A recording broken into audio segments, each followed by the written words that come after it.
അല്ല ഗൈസേ, കൊല്ലം കൊട്ടാരക്കരയിൽ ട്രാൻസ്ജെൻഡേഴ്സ് അവരെ ഒരു കള്ളക്കേസിൽ കുടുക്കാൻ ശ്രമിക്കുകയാണ് പോലീസുകാരെന്ന് പറഞ്ഞിട്ട് ഒരു പ്രതിഷേധത്തിൻ്റെ ഒരു വാർത്ത ഇന്ന് രാവിലെ കാണാനിടയായി ഗൈസ്. പൊരിഞ്ഞട്ടി പറഞ്ഞാൽ പൊരിഞ്ഞട്ടിയാണ്. അതായത് സംഗതി പറയുന്നത് ഇങ്ങനെയാണ്.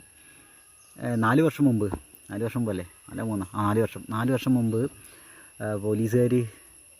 പോലീസുകാർക്കെതിരെ ഇവർ കേസ് കൊടുത്തിരുന്നു.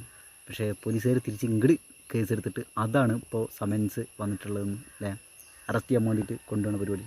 അപ്പോൾ 6 പേർക്കെതിരെ എന്തോ കേസെടുത്തിട്ടുണ്ട്. അപ്പോൾ ഇവർ അതിനെതിരെ പ്രതിഷേധിച്ചാണ് കുറേ ദിവസമായി പ്രതിഷേധങ്ങൾ നടക്കുന്നുണ്ട്. പക്ഷേ ഇന്നലെ അത് വളരെ വയലൻ്റായി തീർന്നു എന്നുള്ളതാണ്. അപ്പോൾ ബാരിക്കേഡ് തകർക്കാനുള്ള ശ്രമം നടത്തുകയും ഒക്കെ 20ഓളം ആളുകളെ അറസ്റ്റ് ചെയ്തു എന്നൊക്കെയാണ് ഇപ്പോൾ പറയുന്നത്.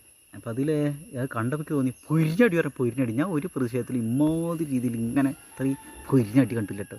അപ്പോൾ അതിന് താഴെ വരുന്ന കമൻറ്റുകളൊക്കെ കണ്ടിട്ടുണ്ടെങ്കിൽ ഇത് ചിരിക്കണോ കരയണോ എന്ന് അറിയാത്തൊരവസ്ഥയും. എല്ലാവർക്കും അവകാശങ്ങളുണ്ട്. അപ്പോൾ അവരുടെ അവകാശങ്ങൾക്ക് വേണ്ടിയിട്ട് ഇവരങ്ങനെ സമരം ചെയ്യുക, അതിൽ ഐക്യദാർഢ്യം പ്രകടിപ്പിക്കുന്നു. പക്ഷേ അതിൻ്റെ ഇടയിൽ നടക്കുന്ന ലോജിക്കില്ലാത്ത കുറേ കാര്യങ്ങൾ കണ്ടുകൊണ്ടിരിക്കും. അവരൊരു പക്ഷേ അങ്ങനെ അവരൊരു വിഷമം പുറത്ത് എങ്ങനെ എക്സ്പ്രസ് ചെയ്യേണ്ടതെന്ന് അറിയാത്തതുകൊണ്ട് ഒരു പക്ഷേ അങ്ങനെ വയലൻ്റായി പോയതായിരിക്കാം. അതായത് അതിൽ ഒരാൾ വണ്ടി കൊണ്ട് അതിനെ പാസ് ചെയ്യാൻ വേണ്ടി നോക്കുമ്പോൾ എല്ലാവർക്കും സഞ്ചാര സ്വാതന്ത്ര്യം ഉണ്ടല്ലോ. പക്ഷേ ഇവരത് തടഞ്ഞ് അയാളെ ചീത്ത വിളിക്കണോ, അയാളെ ഉപദ്രവിക്കാൻ ചെല്ലണേ, അത് ഇവിടുത്തെ ന്യായമൊന്നും മനസ്സിലാവില്ല.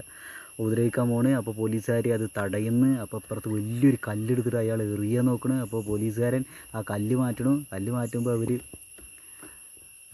പറഞ്ഞിട്ട് അവിടെ വീണു.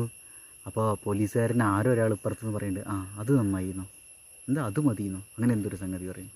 അത്രയേ ഉള്ളൂ എന്ന് തോന്നുന്നു. അപ്പോൾ അതിന് ട്രോൾ ചെയ്തിട്ട് കുറേ ആൾക്കാർ അതിൻ്റെ താഴെ കമൻറ്റ് ചെയ്യണു.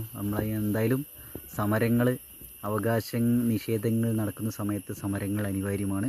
പക്ഷേ അതിൻ്റെ പേരിൽ സാധാരണക്കാരതായി വേദികൾ ഇങ്ങനെ ബുദ്ധിമുട്ടിക്കരുത്. അപ്പോൾ അവർ ചിലപ്പോൾ എന്താ പറയുക, ആരെങ്കിലും അർജൻറ്റായിട്ട് കാണാൻ പോകുന്ന, ഹോസ്പിറ്റലിൽ പോകുന്ന, അങ്ങനെ പലതും ആയിരിക്കും. നിങ്ങൾ അവരുടെ അവകാശം കൂടി അവരുടെ ആവശ്യങ്ങൾ കൂടി അംഗീകരിക്കണം. അവരതിനെ ഈ 1.5 മണിക്കൂർ റോഡ് ഇങ്ങനെ ബ്ലോക്ക് ചെയ്തിട്ട് നിങ്ങൾ സമരം ചെയ്യുമ്പോഴേ നിങ്ങൾ മറ്റുള്ളവർക്ക് ഇതൊരു ശല്യമായി തീരും. ഇത് ദയവ് ചെയ്തിട്ട് ഞാനിവിടെ മൊത്തത്തിൽ പറയും, ആര് സമരം ചെയ്യുകയാണെങ്കിലും സഞ്ചാര സ്വാതന്ത്ര്യം എന്ന് പറഞ്ഞ സംഗതി ഉണ്ടല്ലോ. ചിലപ്പോൾ ഹോസ്പിറ്റലിൽ അർജൻറ്റായിട്ട് ഒരു രോഗി അവിടെ ഉണ്ടായിരിക്കും. ചിലപ്പോൾ ഫുഡ് കൊണ്ടുപോകാനോ അല്ലെങ്കിൽ അവരെ കാണാനോ ഒക്കെ പോകുന്നതായിരിക്കും, മരുന്ന് വാങ്ങാനോ, അല്ലെങ്കിൽ